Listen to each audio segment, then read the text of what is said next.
Stop everything. Something just shifted in the continental trade architecture, and almost no one is watching the right thing. 24 hours ago, the president made a public threat. 100% tariffs on Canada.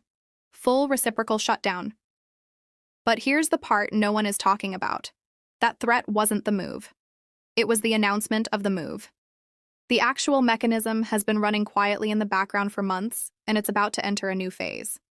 Let me establish the timeline first, because timing is everything here. On January 26th, roughly 48 hours ago, a statement went public. The threat was conditional: make a trade deal with China, and the tariffs activate. It looked like a negotiating position, a leverage play, classic deterrence. But Canada's Prime Minister Mark Carney had already made that move. He'd already visited Beijing. He'd already announced a strategic partnership that reduces Chinese electric vehicle tariffs entering Canadian markets and increases Canadian canola exports to China with an explicit goal of 50% growth by 2030. So the threat wasn't hypothetical, it was already triggered. Here's where institutional silence becomes significant. No emergency USMCA meetings were called, no emergency sessions, no frantic diplomatic cables. The largest trade bloc in North America, a framework specifically designed to prevent exactly this kind of unilateral action, simply absorbed the statement. This silence is not normal. Silence at this level is a symptom of deeper structural breakdown. But let me back up. Because the real story didn't start on January 26th. It started much earlier. It started with the tariff architecture that's been rebuilt over the past year. The president didn't wake up on Saturday morning and invent a 100% tariff threat. He was working within a system that had already been systematically modified to make such threats not just possible, but executable. In August of 2025, that's 5 months ago, the tariff rate on Canadian goods moved from 25% to 35%. This was framed as a response to illicit drug flows across the northern border. The mechanism sounded narrow, targeted, but the legal authority behind it was sweeping. Section 232 of the Trade Expansion Act of 1962, a Cold War statute that grants the president essentially unilateral power to impose tariffs on the basis of national security. That statute has no meaningful congressional override, no automatic sunset, no built-in review mechanism that functions as a genuine check. Once that authority was activated, the system changed. Not visibly, not dramatically, but the institutional guardrails shifted. Then something else happened that received almost no attention. In June of 2025, Canada implemented a 3% digital services tax on technology companies. This was a revenue measure, narrow in scope, targeting large tech corporations. The response was immediate. The United States terminated trade discussions with Canada entirely. That termination was not a negotiating tactic. It was a structural break. After that point, there were no ongoing negotiations. No standing dialogue channels at the cabinet level. The mechanism for managing bilateral disputes had been disabled. What followed was a cascade of unilateral actions. Additional tariffs on steel derivatives, 25% on doors, windows, fasteners, bridges, new tariff rate quotas, transshipment penalties. Canada responded with retaliatory tariffs on American goods, but here's the critical part. Retaliation doesn't restore equilibrium when the other party controls the larger economy and the dominant currency. Retaliation becomes a cost Canada absorbs while the structural imbalance persists. By January of this year, Canada was operating under multiple simultaneous tariff regimes: 35% on general goods, 10% on energy products with carve-outs, 25% on steel derivatives, steel and aluminum facing 50% rates under universal tariffs, auto parts at 25%.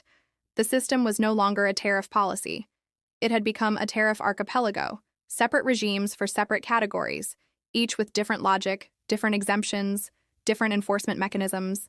This fragmentation is crucial because fragmentation creates opacity. When everyone is operating under different rules, no one can model the full system clearly. Then Canada made its move with China. And here's what most analysis is missing. This wasn't a free trade agreement. That would have been politically nuclear and legally complex. Instead, it was characterized as a strategic partnership, a tariff reduction on specific sectors, a statement of intent about trade diversification. It sounded measured, diplomatic, reasonable. The response was not measured, not diplomatic, not reasonable. It was immediate. It was public. And it was designed to be unmissable. But again, and this is essential, the public statement was not the policy. The public statement was the announcement that policy was shifting into a new register. Here's where we have to zoom out and see what's actually in motion. The USMCA, the trilateral agreement between the United States, Canada, and Mexico, has a built-in review mechanism. July 1st of this year, that's roughly 5 months away. Article 34.7.2. The entire agreement comes up for review at the multilateral level. Not renegotiation, not renewal. Review, which, in diplomatic language, means everything can be reopened. Between now and July 1st, several things are going to happen simultaneously. First, the president's threatened tariffs are likely to move from threat to implementation. Not necessarily a full 100% immediately. That would trigger immediate retaliatory measures that would be catastrophic for both economies. But incremental implementation. Escalating phases. Thresholds crossed that make reversal politically harder. Second, the USMCA review process itself becomes a hostage situation. Mexico and Canada both depend on this agreement for economic stability. Both have signaled support for extending it. But that support is now leverage. It can be traded. The United States controls the largest economy and can afford economic disruption better than its neighbors. That asymmetry will structure every negotiation. Third, and this is the part that cascades into instability, the Canadian government is now under dual pressure. Maintain the China partnership and face escalating American tariffs. Abandon the China partnership and signal to every other trading partner that it yields to American coercion. Either choice is politically expensive. Both are economically dangerous. Here's the part that no one in mainstream media analysis is focusing on. This is not a bilateral dispute about tariff rates. This is a stress test of the continental economic system, and the system is showing fractures. Canada supplies 2/3 of all primary aluminum consumed by the United States. 6.6 million net tons of steel annually. Critical minerals, natural gas, lithium. The list goes on. In previous administrations, this interdependence would have been a stabilizing factor. Economic entanglement creates mutual vulnerability, which creates incentive for negotiation. But here's what's changed. The calculus has shifted. The administration's apparent theory is that the United States can weather disruption better than Canada can, that American industry can adapt faster, that American financial markets can absorb shocks, that the pain is asymmetrical and therefore leverage is asymmetrical. This theory might be correct, or it might be a catastrophic miscalculation. History offers both precedents. The Smoot-Hawley Tariff Act of 1930. Most people know it as a Depression-era policy failure. What's less understood is the mechanism of failure. Countries retaliated, supply chains fractured, industrial production contracted, financial systems already fragile broke. The tariff itself didn't cause the depression, but it accelerated the contraction and made recovery harder. The institutional damage, the loss of faith in trade partnerships, the fragmentation of economic cooperation, persisted for decades. We didn't return to integrated global trade until after the Second World War, and even then it took years.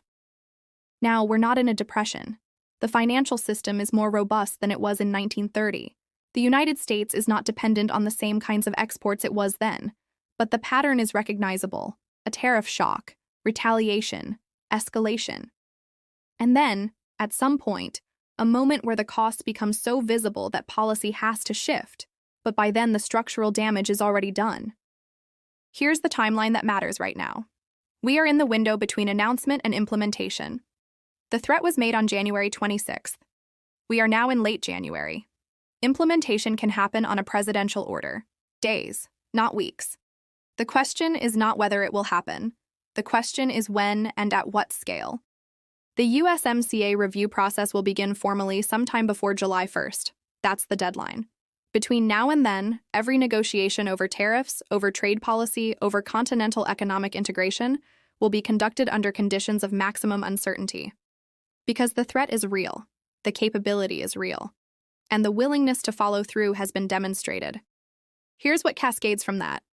If American tariffs on Canadian goods move beyond 35%, the cost of Canadian exports to the United States rises.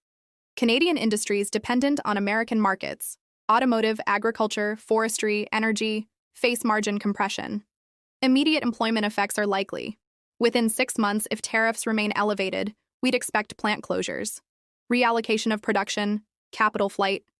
Canada retaliates further, which costs American exporters and American workers. Agricultural states are affected. Manufacturing regions are affected. The political pressure on the administration increases. But stepping back from the tariffs means losing leverage in the USMCA review, so the administration has an incentive to hold the line, at least through the summer. Mexico watches this unfold. Mexico is more vulnerable to American pressure than Canada because Mexico's economy is smaller and more dependent on American trade. The implicit message is, cooperate with us on tariff policy, or face what Canada is facing. That's not a negotiation. That's coercion through example. But here's where it gets structurally fragile. Both Canada and Mexico have other options. They can deepen partnerships with China, with the European Union, with other trading blocs. Those partnerships won't replace American trade immediately, but they reduce dependence over time. And reduced dependence means reduced leverage. So the administration is incentivized to move quickly, to impose costs now, to establish dominance before alternative partnerships can be built. But moving quickly means economic shock. Economic shock creates political instability. And political instability in Canada or Mexico creates uncertainty for American markets, which have priced in stable continental integration. This is the cascading failure framework. Not one crisis, multiple crises feeding each other. Trade policy crisis, political stability crisis, currency and investment crisis, supply chain crisis, all of them synchronized. Now here's what we actually don't know, and this uncertainty itself is destabilizing. We don't know whether the 100% tariff threat is a negotiating anchor or an actual policy goal. We don't know whether the administration intends to use tariff policy to force a renegotiation of the USMCA or to essentially unwind continental integration. We don't know whether Congress will tolerate this level of executive tariff power or whether there will be legislative pushback. We don't know whether Canadian political institutions will hold or fracture under the pressure. What we do know is that the mechanisms for managing crises have been systematically disabled. The trade discussion channels with Canada were terminated in June. The institutional relationships that absorbed shocks in previous administrations, informal dialogue, lower-level negotiations, technical working groups, have been dismantled or deprioritized. When crisis does come, those shock absorbers won't be available. And crisis is coming. Not maybe. The question is only the timing and the severity. Within 72 hours, we're likely to see either a formal announcement of implementation of the tariffs or a Canadian diplomatic move that either capitulates or escalates. A capitulation would mean the China partnership is terminated or downscaled. That signals to every country negotiating with Canada that American coercion works. An escalation would mean Canada moves deeper into the China relationship or seeks new partnerships. That signals that America's tariff threats don't work, which would invite the next test. Either way, the USMCA is functionally under renegotiation as of this moment. Not formally, not officially, but institutionally. The agreement's integrity depends on the assumption that member states won't use unilateral tariff power to coerce each other. That assumption has now been shattered. What happens in the next 6 months will determine whether continental integration survives in its current form or whether we enter a period of fragmentation. Fragmentation is not catastrophic immediately, but it's irreversible gradually. Once supply chains shift, once investment patterns change, once trading blocs realign, the institutions that integrated North America take years to rebuild. The final unresolved question is whether anyone sees this clearly enough to stop it before the mechanism runs to completion. The next 72 hours will answer that question.